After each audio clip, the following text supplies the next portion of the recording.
हनुमानाला सामर्थ्याची आठवण. सागर तीरावर पोहोचताच अंगद बाकीच्यांना म्हणाला, सवंगड्यांनो, दिलेल्या मुदतीत जर आपण सीतामाईच्या शोधात यशस्वी झालो नाही तर तात सुग्रीव आम्हाला देहदंड भोगावयास लावतील. आम्ही नामुष्की होईल. असली नामुष्की पत्करण्यापेक्षा मृत्यू काय वाईट, असा विचार करून सगळेच प्रायश्चिताला बसले. थोड्याच अवधीत पंख नसलेला एक गिधाड तेथे आला. बरे झाले, अनायासे भक्ष्य तरी मिळाले, हनुमान म्हणाला. काय विचित्र घटना आहे पहा.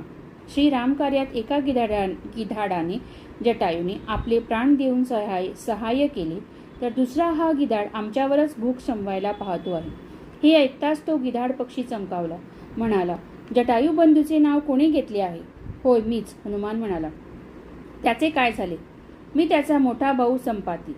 लहानपणी सूर्यमंडळाला भेद करण्याच्या उद्देशाने आम्ही उड्डाण केले होते. त्या प्रयत्नात माझे पंख जळून गेले. जटायू मात्र मी पंखाखाली घेतल्याने सुरक्षित राहिला. तेव्हापासून मी असा अपंग अवस्थेत झालो आहे. जटायूची गाठभेट नाही, तुम्हाला भेटला होता का? हनुमानाने जटायूची सारी हकीकत संपातीला सांगितली. आपल्या येण्याचा उद्देशही सांगितला. ते ऐकून संपातीला दुःख झाले. संपाती म्हणाला, या सागराच्या दक्षिणेकडे 100 योजनावर लंका नावाचे द्वीप आहे.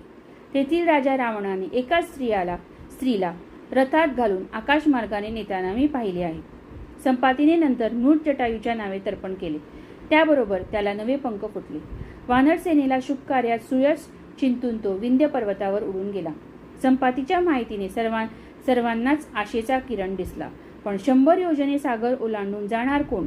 इतक्यात जांबुवानाने हनुमानाच्या प्रचंड सामर्थ्याचे स्मरण करून दिले.